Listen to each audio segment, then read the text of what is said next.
성도 여러분, 밤새 안녕히 주무셨습니까? 함께 찬양 드리며 하나님 앞에 예배자로 나가겠습니다. 545장 예전차선 344장입니다. 545장 예전차선 344장 이 눈에 아무 증거 아니 배워도 믿음만을 가지고 늘 승리한 찬양을 드리겠습니다.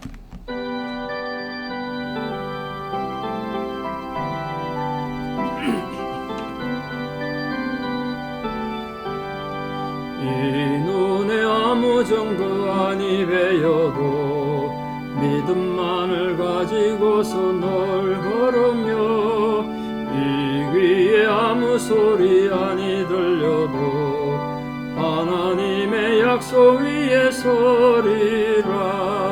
걸어가세 믿음 위에 서서 나가세 오심 버리고 걸어가세 믿음 위에 서서 눈과 귀에 아무 증거 없어도 이 눈이 보기에는 어떠하든지 이미 얻은 증거대로 널 믿으며 이 맘에 오심없이 살아갈 때에 우리 소원 주 안에서 이루리.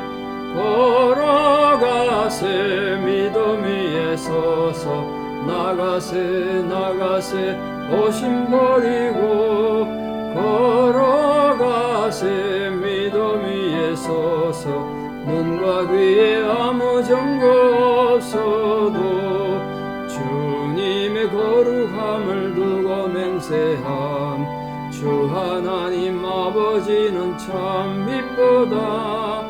그 귀한 모든 약속 믿는 자에게 능치 못할 무슨 일이 있을까. 걸어가세 믿음 위에 서서 나가세 오심 버리고 걸어가세 믿음 위에 서서 눈과 귀에 아무 증거 없어도. 함께 신앙 고백 드리겠습니다. 전능하사 천지를 만드신 하나님 아버지를 내가 믿사오며 그 외아들 우리 주 예수 그리스도를 믿사오니 이는 성령으로 잉태하사 동정녀 마리아에게 나시고 본디오 빌라도에게 고난을 받으사 십자가에 못 박혀 죽으시고 장사된 지 사흘 만에 죽은 자 가운데서 다시 살아나시며 하늘에 오르사 전능하신 하나님 우편에 앉아 계시다가 저리로서 산자와 죽은 자를 심판하러 오시리라. 성령을 믿사오며 거룩한 공예와 성도가 서로 교통하는 것과 죄를 사하여 주시는 것과 몸이 다시 사는 것과 영원히 사는 것을 믿사옵나이다. 아멘. 오늘 하나님께서 우리에게 주신 말씀은 사도행전 23장 1절에서 5절입니다. 사도행전 23장 1절에서 5절 공독에 올리겠습니다. 바울이 공회를 주목하여 이르되 여러분 형제들아 오늘까지 나는 범사의 양심을 따라 하나님을 섬겼노라 하거늘 대제사장 아나니아가 바울 곁에 서 있는 사람들에게 그 입을 치라 명하니 바울이 이르되 회칠한 담이여 하나님이 너를 치시리로다. 네가 나를 율법대로 심판한다고 앉아서 율법을 어기고 나를 치라 하느냐 하니 곁에 선 사람들이 말하되 하나님의 대제사장을 네가 욕하느냐. 바울이 이르되 형제들아 나는 그가 대제사장인 줄 알지 못하였노라. 기록하였으되 너의 백성의 관리를 비방하지 말라 하였느니라 하더라. 아멘. 지금 바울이 천부장에 의해서 사내들인 공회가 소집돼서 재판받는 그런 내용이 23장에 계속됩니다. 23장 내용 전체를 간략하게만 좀 소개해드리면 보호하시고 함께 하시는 하나님, 그렇게 되겠습니다. 우리를 보호하시고 함께 하시는 하나님, 하나님께서 어떻게 바울을 보호하시고 위로해 주셨는지 그 내용이 23장 전체에 아주 감격스럽게 등장합니다.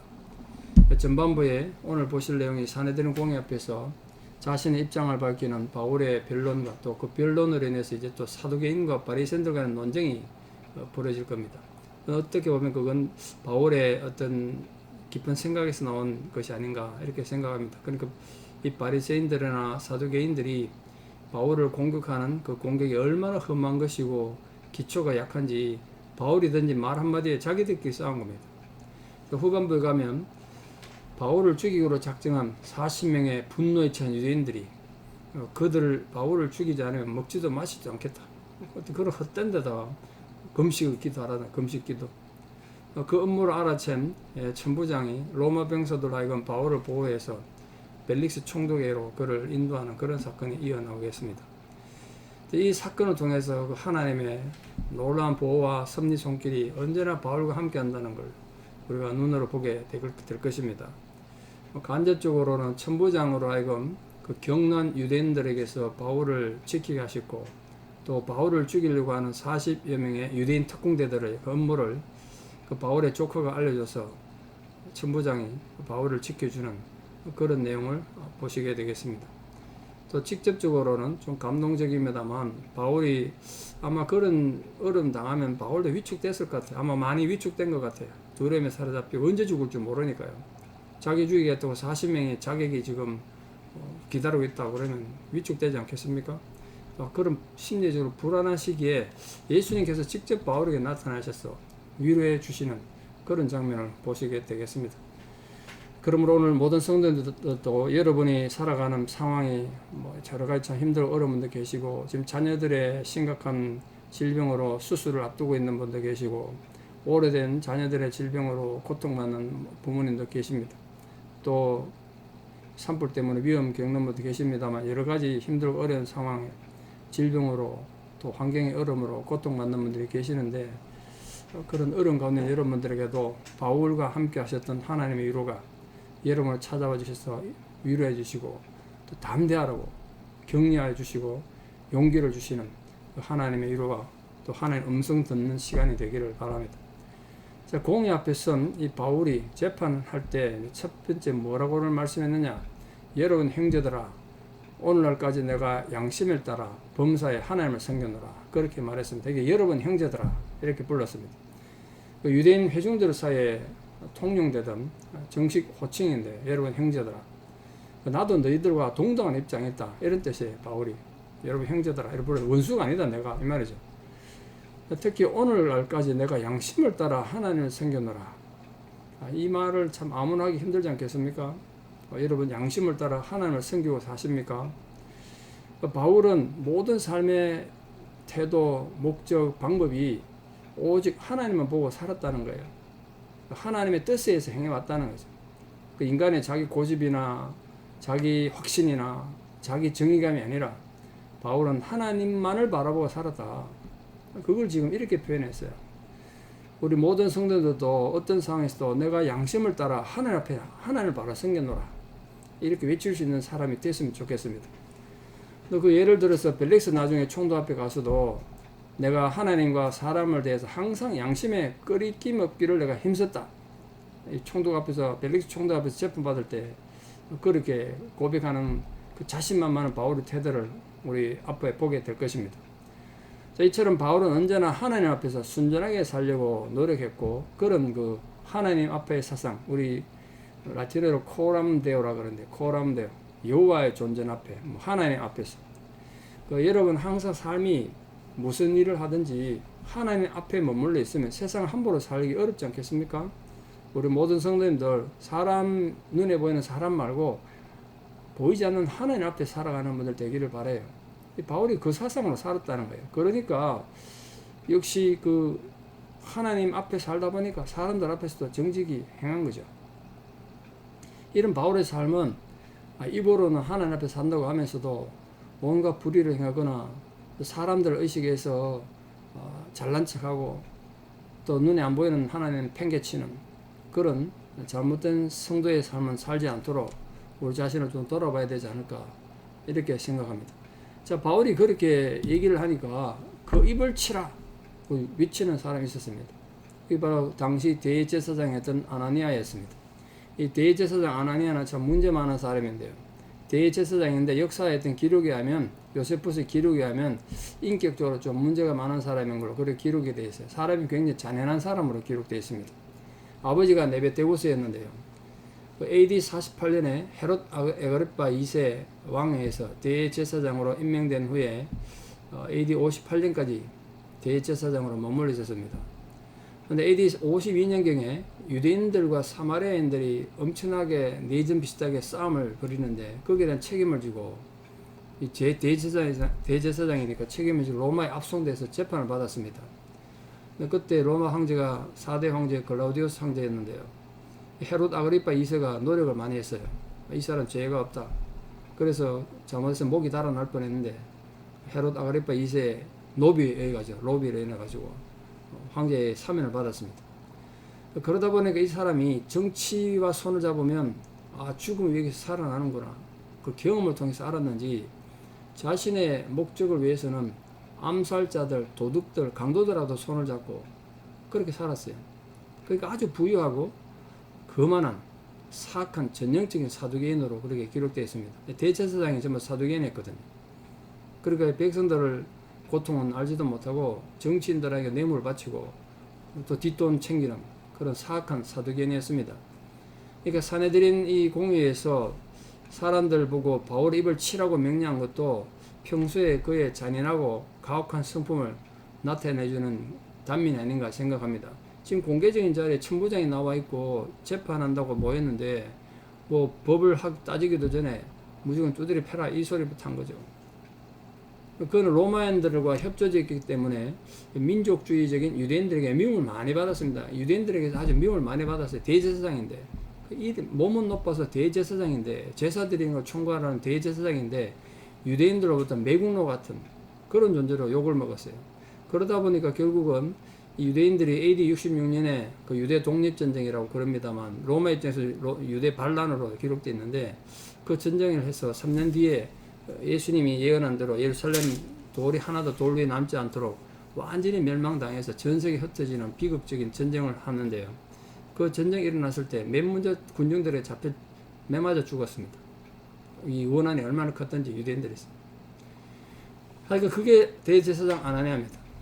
그 대제사장 아나니아가 바울을 보고 그를 향해 입을 치라 그러니까 바울이 그를 보고 욕설 해요. 욕설. 이 회칠한 담이야.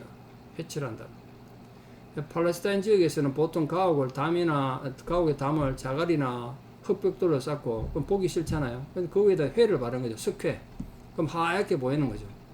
더위도 막아내고 더러운 것도 막아주니까요. 그 회를 바르는 경우는 이 불안정한 기반에 세워진 어떤 담이나 낡은 담 마치 새 것인 것처럼 보여주는 거죠. 안에는 썩어가지만 회칠을 다시 하면 깨끗하게 보이지 않습니까? 그럼 회만 칠해놓으니까 뭐 석회가 뭐 힘이 있겠습니까? 오래지 않아서 또 무너지고 바람 불가면 무너지겠죠. 바울이 지금 아나니아가 그런 존재란 거예요. 겉으로는 그럴듯하게 보이지만 형제들에 대해서 잔인한 폭력을 행사하고 교만을 행하는 아나니아도 회칠한 담이 돼서 완전히 곧 붕괴되고 멸망할 거란 거예요. 그런 존재로 회칠한 담이라고 그랬습니다. 이 바울의 예언과 조론대로 아나니아는 아까 말씀드린 것처럼 AD 66년 유대 독립전쟁이 일어나자마자 맨 먼저 살해당하고 말았습니다. 이런 역사적 사실을 보면서 우리가 형제에 대해서 불의를 행하고 자신의 목적을 위해서 인간적 모든 수단을 불사하는 교만한 인생은 결국은 인생이 패망한다. 그걸 깨달아야 되지 않을까 이렇게 생각합니다. 바울은 아나니아를 회칠한 담이라고 부르면서 뭐라고 지금 책망하느냐면 3절에 하나님이 너를 치시리로다. 하나님 너를 친다는 거예요. 네가 나를 율법대로 판단한다고 앉아서 율법을 어기고 나를 치라 하느냐. 왜 바울이 아나니아가 율법을 어겼다고 비판했느냐 하면 율법에 의하면 죄가 판명될 때까지는 피고인의 권리를 보호해주고 그의 무죄성을 인정해 주도록 되어 있습니다. 판결나기까지는. 근데 지금 심리도 하지도 않고 죄가 발견되지도 않았는데 범죄를 저질렀다는 명목으로 고소됐을 뿐 아니라 아나니아가 바울을 때리라고 말하는 이런 것들은 분명히 율법을 어기는 거죠. 그런 불의에 대한 준엄한 꾸짖음과 공격을 한 거죠. 오늘 이 바울의 이런 자세는 오늘날도 명예나 부나 학식이나 지식 등 자기의 세상의 지위를 앞세워서 교회에 와서도 불의를 행하는 자들이 많지 않습니까? 그런 사람들을 보면서 하나님의 경고가 되는 거죠. 잘나면 세상에 잘났지만 하나님 앞에 인간이 잘나봐야 얼마나 잘나겠습니까? 우리가 가진 거 공부한 거 무슨 소용 있겠어 하나님 앞에. 항상 하나님 앞에 겸손해야 된다는 거죠. 오늘 바울이 아나니아를 비판한 거 보고 그걸 우리가 또 깨닫습니다. 자, 그러니까 대제사장이 공개적으로 욕을 먹었으니까 얼마나 민망하겠어요. 그 옆에 있는 사람들이 바울 보고 말합니다. 네가 대제사장을 그렇게 공개적으로 욕을 하냐? 바울이 변명 아니면 변명하죠. 난 그 사람이 대제사장인 줄 몰랐다. 이걸 어떻게 해석하냐에 따라서 학자들 간에 의견이 좀 나뉘긴 합니다만, 바울이 아나니아가 지금 대제사장 자리에 앉아서 재판하는 걸 봤기 때문에 모를 리가 없는데, 대제사장을 비판하기 위해서 알면서도 모른다고 얘기했다라고 설명하는 학자들이 있습니다. 근데 그건 좀 아닌 것 같아요. 바울이 그렇게 야비한 짓은 하지 않지 않겠습니까? 실제로 바울이 이제 아나니아가 대제사장인 줄 몰랐다고 보는 게 타당할 것 같아요. 왜냐하면 바울은 지금 예수님 만나고 회심한 지 한 20여 년 지났습니다. 물론 바울도 예전에 예루살렘에 살던 사람이죠. 그때 아나니아가 대제사장이 아니었단 말이에요. 20여 년 세월 지나는 동안 예루살렘에 거의 살지 않았어요. 바울은 몇 번 잠시 방문만 했지 오래 있지 않았기 때문에 아나니아를 알아볼 수 없었을 거예요. 특히 또 이 지금 사내들인 공의가 정식 사내들인 회의가 아니고 천부장에 의해서 로마 천부장에서 소집된 회의이기 때문에 정식 사내들인 공의가 아니라는 것 때문에 대제사장도 관복을 제대로 안 갖춰 입었을지 몰라요. 그러니까 바울이 한쪽에 서고 다른 쪽에 대제사장을 포함한 공의원들이 한편에 서 있으니까 회의는 지금 천부장이 주관했겠죠. 그러니까 아나니아가 대제사장 관복도 입지 않고 그래서 바울이 몰랐을 것이다.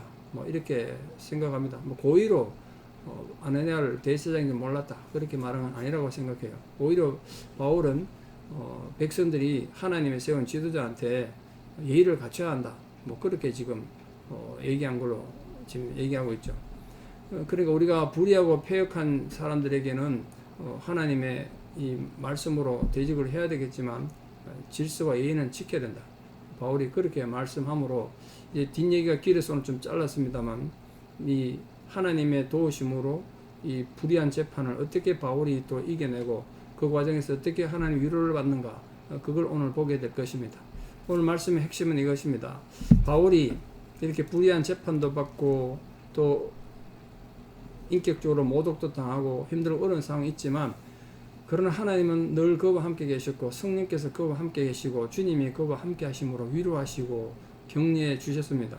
바울도 마음이 많이 지치고 낙심이 되고 두려움도 느꼈겠지만 그러나 하나님께 주시는 힘으로 말미암아 또 용기를 가지고 당당히 싸워 나가서 이 많은 사람들에 둘러싸여서도 위축당하지 않고 당당히 외칠 수 있었던 것은 하나님의 도우심이 아닌가 그렇게 생각합니다. 오늘도 힘든 삶을 사시는 모든 성도님들 또 자녀들의 질병을 놓고 눈물로 기도하는 어머님들의 기도 위에 하나님의 돌보심이 함께하기를 바라고 또 그 하나님 도우심으로 여러분 용기를 가지고 살기를 바랍니다. 또 그 외에도 지금 여러 가지 신분 문제나 또 앞으로 장래의 어떤 선택의 문제나 여러 가지로 기도하시는 분들 하나님께서 여러분과 분명히 함께 하시는 은혜가 있기를 진심으로 축원합니다. 기도드리겠습니다. 아버지 하나님의 은혜를 감사합니다. 우리가 주의 백성으로 세상을 살아가면서도 예기치 못한 숱한 상황 속에서 어려움을 겪고 위기를 겪습니다. 오늘 바울이 복음을 전하다가 이렇게 불의한 재판정에 서서 어려움을 당하고 또 비난도 받지만 그러나 바울이 하나님 앞에 당당한 믿음의 고백, 신앙의 고백으로 이 고난을 이기고 믿음으로 승리한 것을 우리가 보았습니다. 아버지 하나님, 지금도 우리가 이렇게 고난을 당하고 어려움을 겪는 많은 성도들이 계십니다. 건강의 문제로 고통받거나 자녀들의 위기와 또 자녀들의 질병을 앞두고 고통받으며 눈물로 기도하는 그 부모님들의 기도에 하나님 귀 기울여 주시기를 기도드립니다. 중요한 수술을 앞두고 있는 분들도 계시고 또 여러 가지 신분의 문제로 어려움을 겪고 여러 가지 환난으로 마음이 위축되어 있는 자들에게 바울을 직접 찾아오셔서 위로하셨던 주님의 위로가 우리 모든 성도들과 함께하는 은혜가 있게 하여 주시옵소서. 이제는 우리 주 예수 그리스도의 은혜와 하나님 아버지의 만극하신 사랑과 성령님의 위로 교통 역사하심이 오늘도 우리를 위로하심으로 격려하시는 그 하나님의 은혜를 알고 우리 마음과 심령이 항상 하나님 앞에 있어서 하나님을 향한 담대한 마음으로 세상을 이기기를 결단하는 사랑하는 성도님들의 신앙의 고백 위에 또 우리 사랑 자녀들 삶 위에 이제부터 영원토록 함께 하시옵기를 간절히 축원하옵나이다. 아멘. 예, 여러분 오늘 수요일입니다. 수요일에도 많은 참석 바랍니다. 감사합니다.